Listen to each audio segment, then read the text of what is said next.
Classical theorist जो कि Adam Smith थे वहाँ से आगे स्टार्ट किया गया और फिर न्यू क्लासिकल थ्योरिस्ट आए और न्यू क्लासिकल थ्योरिस्ट के बाद भी आगे किस तरीके से इस जर्नी को कवर अप किया गया, यही हम लोगों का आज का पर्पस है। जैसा कि आपको स्क्रीन पे अपने टॉप पे दिख रहा है डेरिवेशन ऑफ डिमांड कर्व।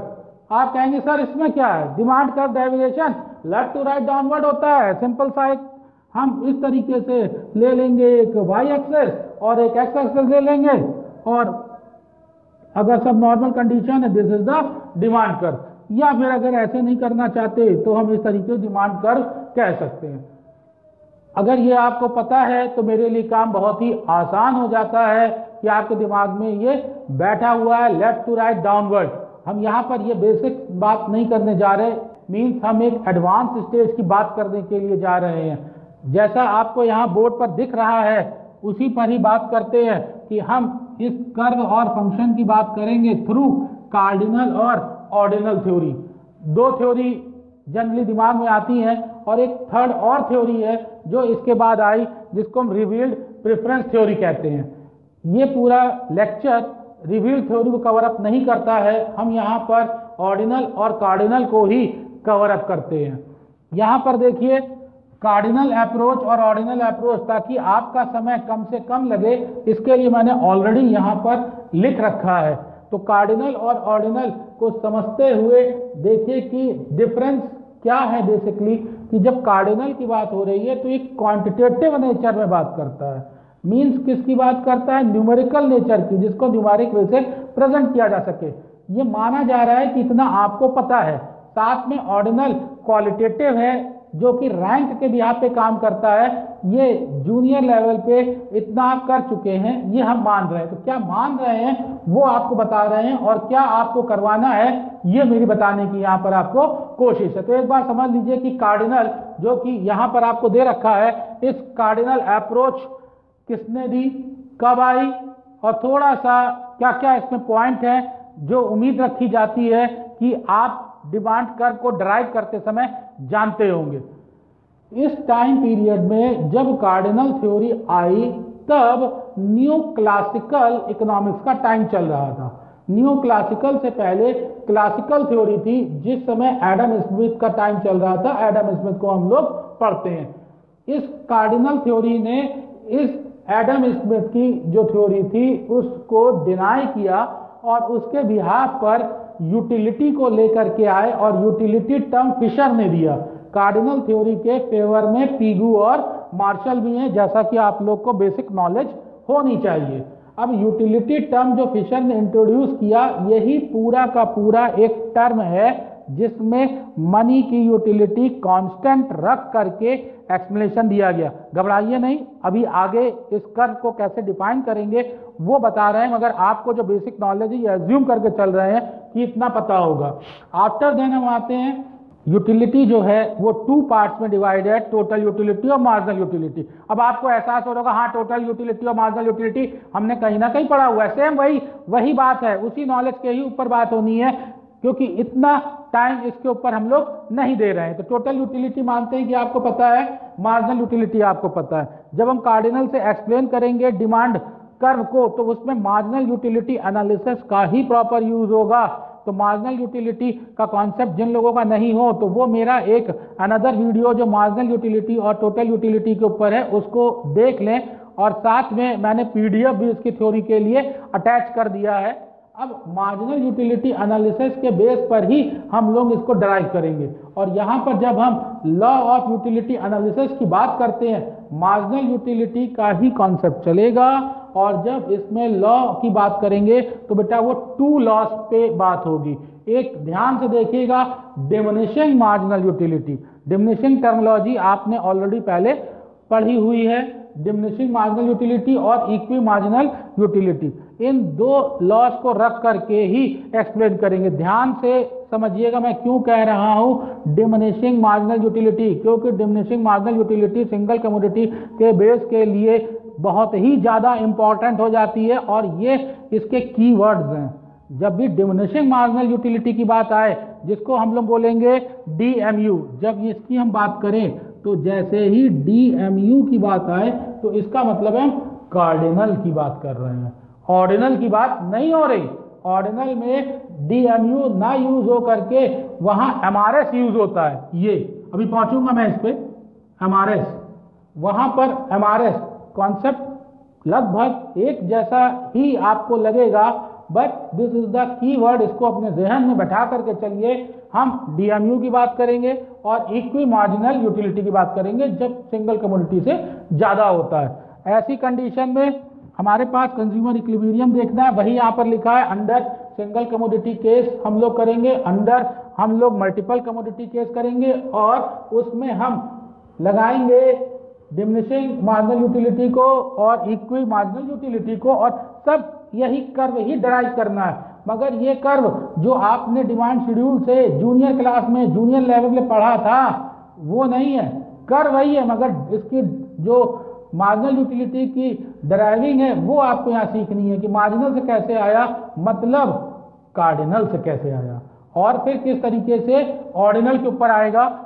अब हम बात करते हैं ये देखते हुए कि आपको ये पता चल गया है कि किस तरीके से कार्डिनल अप्रोच करनी है और इसके लिए हमें क्या क्या बेसिक्स आने चाहिए।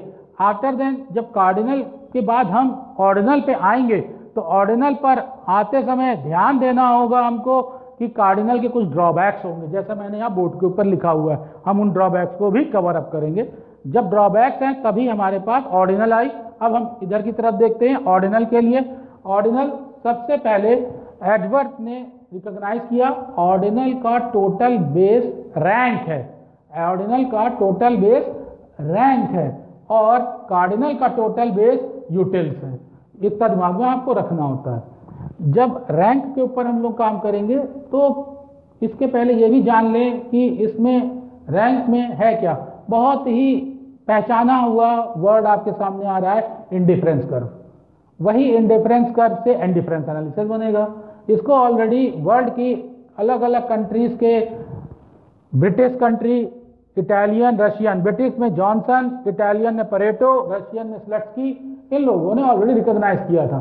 मगर जब इसको एक्सप्लोर किया अपनी बुक में रख करके, सबसे लास्ट के लिए जो पढ़ते हैं और इन्हीं को ही इसका श्रेय जाता है, हिस्क एंड एलन, इनकी बुक थी वैल्यू एंड कैपिटल। तो हिस्क एंड एलन ने इंडिफरेंस कर्व को बहुत ढंग से यूटिलाइज किया। यहाँ पर ये माना जाएगा कि आपको इंडिफरेंस कर्व आता है, जैसे यहाँ पर ये माना जाएगा कि आपको मार्जिनल यूटिलिटी और टोटल यूटिलिटी का कॉन्सेप्ट पता है। आफ्टर देन इसमें हमने यहाँ पर आपको बताया कि हम मार्जिनल रेट ऑफ सब्स्टिट्यूशन की बात करेंगे। Then budget line, budget constant, ये आपको पता है, और फिर डराइव करेंगे हम डिमांड कर्व।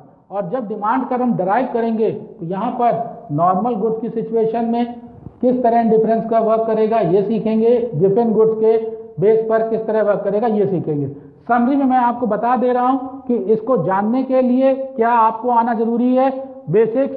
हमारे पास कार्डिनल है, कार्डिनल में बस ध्यान रखना है यूटिल्स का, यूटिल्स के बेस पे काम होगा। दूसरा ध्यान रखना है डिमिनिशिंग रेट ऑफ रिटर्न, उसके साथ में इक्वी मार्जिनल यूटिलिटी। बस इतना ध्यान रख लेंगे, आता होगा तो आप ये कर्व को ड्राइव कर लोगे। ठीक उसी तरह जब हम ऑर्डिनल की बात करते हैं तो ऑर्डिनल के लिए पता हो आपको रैंक के ऊपर काम करेगा, इंडिफरेंस एनालिसिस है, इंडिफरेंस कर्व एनालिसिस के साथ में हम बजट लाइन को यूज करेंगे और उससे हम नॉर्मल कर्व और साथ साथ हम लोग जो गुड्स हैं, गिवन गुड्स, उनका भी वर्किंग सीखेंगे, किस तरीके से ड्राइव किया जाता है। इसके लिए मैं आप लोगों को पीडीएफ भी दूंगा, पीडीएफ में जिनको पूरी और थ्योरी की डेप्थ नॉलेज चाहिए हो वो वहां से देख सकते हैं। मार्जिनल यूटिलिटी का जो ये आपको स्क्रीन पे दिख रहा है फॉर्मूला, मार्जिनल यूटिलिटी, इसी का ही मेन खेल है। तो पहले हमको समझना होगा कि मार्जिनल यूटिलिटी, तो देखिए मार्जिनल यूटिलिटी हो सकती है हमारी पॉजिटिव, जीरो, नेगेटिव, ये सब चीज़ें डिपेंड करती हैं इस शेड्यूल के ऊपर। तो अब हम लोग इस शेड्यूल को देखेंगे। ये शेड्यूल ऐसी कंडीशन में है कि एक गिवन प्राइस है, उस गिवन प्राइस के अगेंस्ट पे जो नेचर है कंज्यूमर का, उसकी बात हो रही है। अगर वो उस गिवन प्राइस पे अपनी कमोडिटी को इंक्रीज करता है, मींस क्वांटिटी जो वो यूज कर रहा है उसकी बात हो रही है। जब जीरो करता है तब तो कोई मतलब ही नहीं है, आप देख सकते हैं जीरो का मतलब यहाँ पर कुछ नहीं। आफ्टर देन क्वांटिटी यूज करने की 1 2 3 इस तरीके से इंक्रीज करता जाता है। कंजम्पशन जैसे ही इंक्रीज करेगा कंज्यूमर, तो उसकी टोटल यूटिलिटी इंक्रीज करती है। जैसे आप देख रहे हैं 40 70 90 100 क्या है जो कि डिफरेंस है टोटल यूटिलिटी में। तो ये फर्स्ट टाइम हो गया, दिस इज द इनिशियल, इसको हम लोग कहेंगे इनिशियल। इनिशियल हमेशा ही वैल्यू होगी जीरो, ये कभी भी नहीं होगा। फिर धीरे धीरे मार्जिनल जो है वो ये डाउन हो रहा है। ये माना जाता है कि आपने ये सब चीजें पहले पढ़ रखी हैं, तो एक बार बता दे रहा हूं कि ये जूनियर क्लास में मान लिया जाता है कि पॉजिटिव, जैसे मैंने पहले बताया, मार्जिनल यूटिलिटी होगा, सेकंड नंबर पे फिर जीरो होगा, और फिर उसके बाद में ये नेगेटिव होगा। मतलब मीन्स नेगेटिव मार्जिनल यूटिलिटी किसके ऊपर आया, ये सारी चीजें, ये सब इस टोटल यूटिलिटी के डिफरेंस के ऊपर डिपेंड करता है। तो टोटल यूटिलिटी और मार्जिनल यूटिलिटी का जब कर्व है उसकी बात करें, तो आपने भी देखा कि मार्जिनल यूटिलिटी लगातार इंक्रीज कर रहा था और एक लेवल के बाद में टोटल यूटिलिटी फिर हाइट पे पहुंच करके डाउन किया। इस जगह पर हमें पॉइंट समझना होगा कि जब मार्जिनल यूटिलिटी अपने जीरो लेवल पे स्टैंड करता है तब उस समय टोटल यूटिलिटी हाईएस्ट पॉइंट पे होता है। यहाँ पर टोटल यूटिलिटी का एक्सप्लेनेशन आप ना समझे तो बेहतर होगा, आप अपने आप को कंसीडर करें सिर्फ मार्जिनल यूटिलिटी की, और कंसंट्रेशन भी मार्जिनल यूटिलिटी पर ही हो। तो मार्जिनल यूटिलिटी पे क्या ध्यान दें, आपके दिमाग में आएगा, सिर्फ ये ध्यान दीजिए कि मार्जिनल यूटिलिटी की ये पोजीशन रहती है। इनिशियल लेवल पे मार्जिनल यूटिलिटी होगा, उसके बाद ये लगातार डाउन होता चला जाएगा, डाउन होते हुए न्यूट्रल होगा, मतलब जीरो होगा, जहां पर इसका सेटिस्फैक्शन है, और इसी सेटिस्फैक्शन लेवल पर ही इक्विलिब्रियम रहेगा। यही इक्विलिब्रियम लेवल ये है। आफ्टर देन इसके नीचे का जो पोर्शन है वो डिससेटिस्फैक्शन को डिफाइन कर रहा है, और डिससेटिस्फैक्शन नहीं, हमको इक्विलिब्रियम देखना है। और जब हमें डिमांड कर्व को डिफाइन करना है तब उसके लिए हमें जरूरत इस कर्व की है, और ये ऑलरेडी आपको मैंने अभी बता दिया है। अब आते हैं इनिशियल यूटिलिटी। तो ये देखिए हाईलाइट किया मैंने इनिशियल यूटिलिटी। तो मार्जिनल यूटिलिटी इसीलिए देखिए टॉप पर लेफ्ट हैंड साइड से इंक्रीज करता था, इसी की वजह से। इसी की वजह से कैसे, अगर आप ये ध्यान दें तो यहाँ पर देखिए ए लिखा है, इस ए का मतलब ही यही है, ये दिस इज ए, कि 40 से ये इंक्रीज किया और धीरे धीरे करके ये डाउन होता गया और फिर निगेटिव हो गया, उसी को ही बोला जाता है initial. Initial utility, when a consumer gain utility from consumption of first unit of any commodity, it is called initial unit. अब जब आपका कॉन्सेप्ट टोटल यूटिलिटी का क्लियर है, मार्जिनल यूटिलिटी का क्लियर है, तब हम इसके लॉस की बात पर आते हैं। लॉस डिमिनिशिंग मार्जिनल यूटिलिटी का होता है और law of equi marginal utility. इन दोनों लॉ को जानने के बाद ही हम कंज्यूमर इक्विलिब्रियम कार्डिनल अप्रोच पे आ पाएंगे। ये है हम लोगों का topic, consumer equilibrium under cardinal approach. अब इसको करने के लिए टू केसेस हैं। एक केस हम लोग देखेंगे जब हमारे पास सिंगल कमोडिटी है, और दूसरा केस देखा जाएगा जब हमारे पास मल्टीपल है। तो पहले हम लोग सिंगल केस पे ध्यान देते हैं। सिंगल केस के लिए स्क्रीन पे थोड़ा सा ध्यान दीजिएगा। अब इस जगह ये कंडीशन दे रखी है, इसी पे ही हमें बात करनी है। मार्जिनल यूटिलिटी अभी आपको बताया था कि जो प्राइस है उस कंडीशन से ज़्यादा हो सकता है, उससे कम है, मगर कंज्यूमर इक्विलिब्रियम कहाँ पर होगा, जब प्राइस एक्स, मतलब यहाँ एक कमोडिटी की बात हो रही है, सिंगल कमोडिटी है इसलिए एक्स, उस पर मार्जिनल यूटिलिटी एक्स की इक्वल हो। तो इसकी कंडीशन मार्जिनल यूटिलिटी आपको पहले बताया था, रिवाइंड करके देख लीजिएगा कि मार्जिनल यूटिलिटी जब जीरो है या फिर एक्सेस है, इस कंडीशन में अब देखिए कि क्या केसेस हो सकते हैं कि मार्जिनल यूटिलिटी जो गिवन प्राइस है उससे ज़्यादा हो, उससे कम है, या उसके बराबर है। तो ऐसी कंडीशन में होगा क्या। अब हम फर्स्ट की बात कर रहे हैं, जब मार्जिनल यूटिलिटी प्राइस जो है उससे ज़्यादा है। तो बाय परचेजिंग एक्स, एक ही गुड्स की बात हो रही है, X goods in greater quantity the consumer can contribute to increase in welfare. कुछ बुक्स में वेलफेयर लिखा हुआ है और कुछ में सेटिस्फैक्शन लिखा हुआ है, तो ये सेटिस्फैक्शन की बात हो रही है। दूसरी कंडीशन हो सकती है जब मार्जिनल यूटिलिटी जो है वो प्राइस से कम हो, ये ग्रेटर क्वांटिटी की बात कर रहा है, तो इस केस में लेस क्वांटिटी होगी। तीसरा केस जो हम देखेंगे, जब मार्जिनल यूटिलिटी प्रोडक्ट की प्राइस के इक्वल होगी, उसी को इक्विलिब्रियम कहेंगे। अब इस इक्विलिब्रियम के लिए जो इसका फंक्शन है वो कैसे प्रेजेंट होगा, वो ये फॉर्मूला है जिसमें आप देख सकते हैं कि ये प्रेजेंट हो रहा है। बहुत ही आसान सी बात है, क्योंकि इसमें आप मनी को कंसीडर करते हैं और जो मनी की यूटिलिटी है उसको देखिए।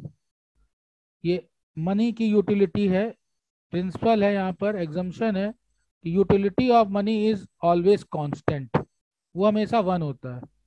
उसी के रिलेशन में ही तो हम मार्जिनल यूटिलिटी के तीन केस देखते हैं।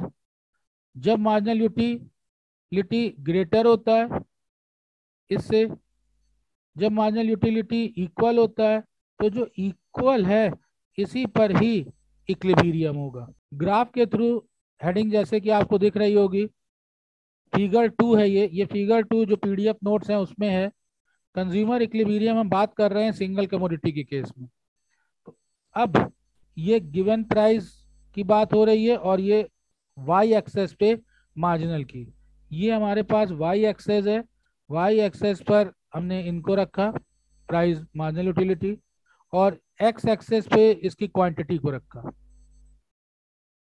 कैसे देखा जाएगा कंज्यूमर इक्विलिब्रियम, उसके लिए देखिए कि प्राइस जो है उससे अगर हम अबव चले जाते हैं, ये कंडीशन हमारे पास है, जब मार्जिनल यूटिलिटी प्राइस से ज़्यादा है, तो ग्राफ में डायग्राम में ऐसी कंडीशन बन के आएगी। और जब मार्जिनल यूटिलिटी कम है, माइनस का साइन लगा रहा हूं कम के लिए, प्राइस से, तो ऐसी कंडीशन बन के आएगी। इन दोनों ही केसेस में इक्विलिब्रियम नहीं है। इक्विलिब्रियम ये वाली कंडीशन है, ई जहां लिखा हुआ है। इसका मतलब है कि अगर ये मोर के केस में है तो ये प्रेशर करके नीचे आने की कोशिश करी जाएगी मार्जिनल यूटिलिटी को, और अगर ये लेस के केस में है तो इस कंडीशन में इसको ऊपर लाने की कोशिश की जाएगी। पर्पज यही है कि इक्वल टू पर ये आ जाए। अब अगर हम Q1 के ऊपर ध्यान दें, ये देखिए ब्लू कलर से Q1 है, अगर हम Q1 क्वांटिटी पर ध्यान दें तो इस समय जो परचेज किया जा रहा है क्वांटिटी Q1, उस समय उसकी यूटिलिटी यहाँ पर प्राइस से ज़्यादा है। तो अगर यूटिलिटी प्राइस से ज़्यादा है और मनी की इक्विलिटी 1 है, तो मैंने आपको क्या बताया कि जो मार्जिनल यूटिलिटी ऑफ मनी है वो रूल होता है इक्विलिब्रियम पे, जब ये कांस्टेंट होती 1 होता है, इसमें कोई चेंजेस नहीं है। तो अगर आप इससे ज़्यादा कंज्यूमर अगर एक्सपेंस करेगा तो वो सेटिस्फैक्शन में नहीं रहेगा, इसलिए वो डिक्रीज करेगा। और ध्यान दीजिएगा एक बात को, जब जब मैं बोलूं कि मार्जिनल यूटिलिटी डिक्रीज करने की बात हो रही है, जब जब बोलूं कि मार्जिनल यूटिलिटी डिक्रीज करी जाए, ये टेक्निक है, ध्यान से समझ लीजिए कि मार्जिनल यूटिलिटी जब जब डिक्रीज करने की बात करी जाए तो इसका मतलब है कि कंजम्पशन इंक्रीज कर दिया जाएगा। मैं यहाँ पर लिख दे रहा हूँ कि इसका मतलब है कि कंजम्पशन इंक्रीज किया जाएगा।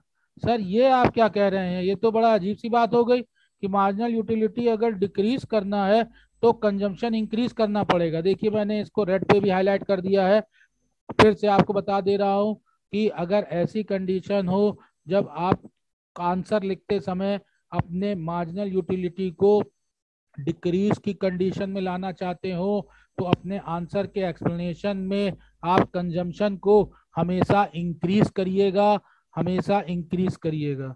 जब आप कंजम्पशन इंक्रीज करेंगे तब ये ऑटोमेटिकली अपने आप मार्जिनल यूटिलिटी को डिक्रीज करेगा। सर ये कैसे हो सकता है? देखिए आपको मैं फिर से एक बार इस टेबल को दिखा देता हूं। ये देखिए, जब मार्जिनल यूटिलिटी को क्या करना है? डिक्रीज करना है।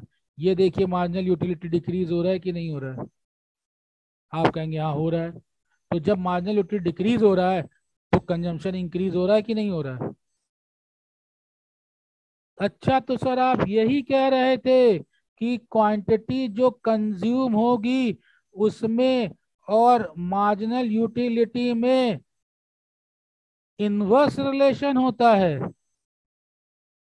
जी मैं यही कहना चाह रहा था कि आंसर लिखने का बहुत ही आसान सी टेक्निक है ये, कि अगर आप मार्जिनल यूटिलिटी की कंडीशन को समझ जाते हैं कि मार्जिनल यूटिलिटी गिवन प्राइस से अबव पर है और मार्जिनल यूटिलिटी को आपको डिक्रीज करना है, तो मार्जिनल यूटिलिटी और कंजम्पशन क्वांटिटी का इनवर्स रिलेशन होता है।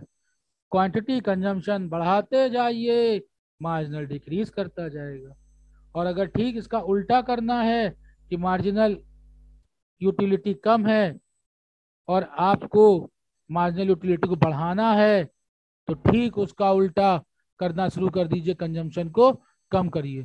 यहाँ पर जो सिंगल में आपने देखा था वो अगर ध्यान से देखें कि सिंपल एक ही प्रोडक्ट है, तो ये फंक्शन था मार्जिनल यूटिलिटी एक्स और प्राइस ऑफ एक्स, और थर्ड पार्टी हुआ करती थी marginal utility of money.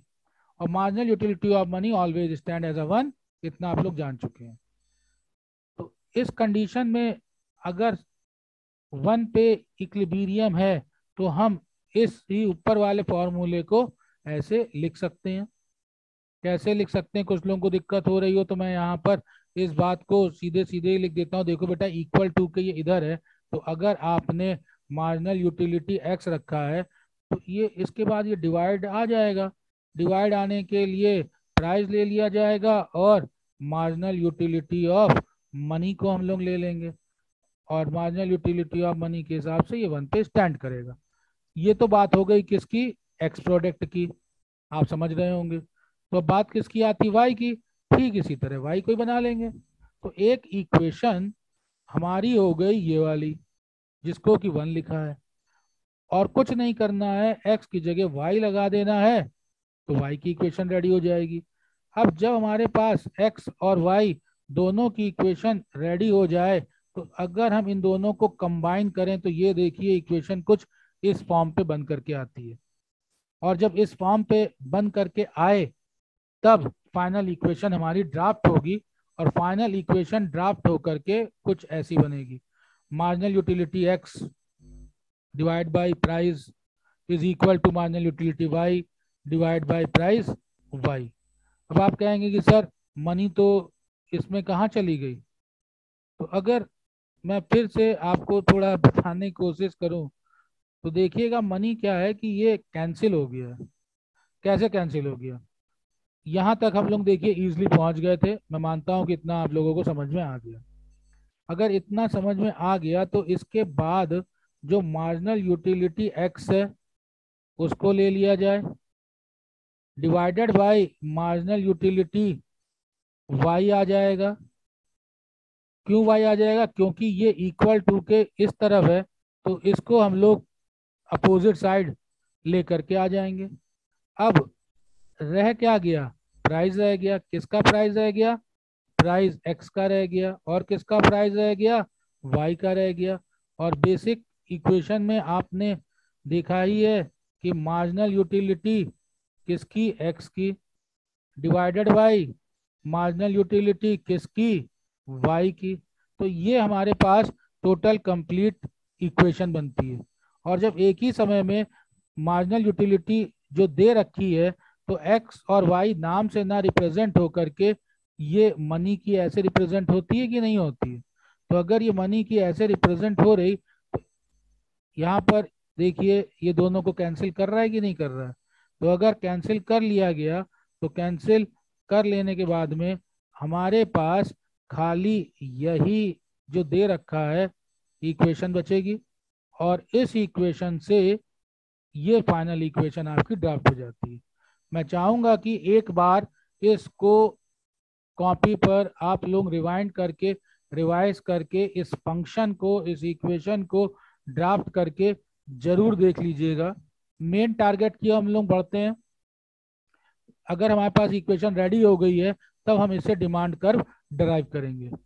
Marginal utility, ये देखिए इस पे यहाँ पर लेफ्ट हैंड साइड है और इस जगह रिप्रेजेंट किया गया है प्राइस से। इसमें हमने आपको समझाने के लिए 4 कंडीशंस ले रखी हैं। हम सब कुछ सीखेंगे यहाँ पर आने के लिए कि ये कर्व कैसे ड्राइव हुआ, हम यहाँ पर आना चाह रहे हैं। इसके लिए left hand side marginal utility है और राइट हैंड साइड प्राइस है। तो ये पहली कंडीशन है कि जब मार्केट में प्राइस कितना है, 0 है, P0। ये P0 का मतलब है ये करंट प्रिवेलिंग प्राइस है। प्राइस जिस समय 0 है उस समय ये कंडीशन पे इक्विलिब्रियम यहाँ पर स्टैंड कर रहा है, ये इसकी बात बता रहा है। ये एक केस है। इसी तरीके के अगर हम इस प्राइस पे चेंज करके P1 कर दें तो इक्विलिब्रियम चेंज नहीं हो जाएगा।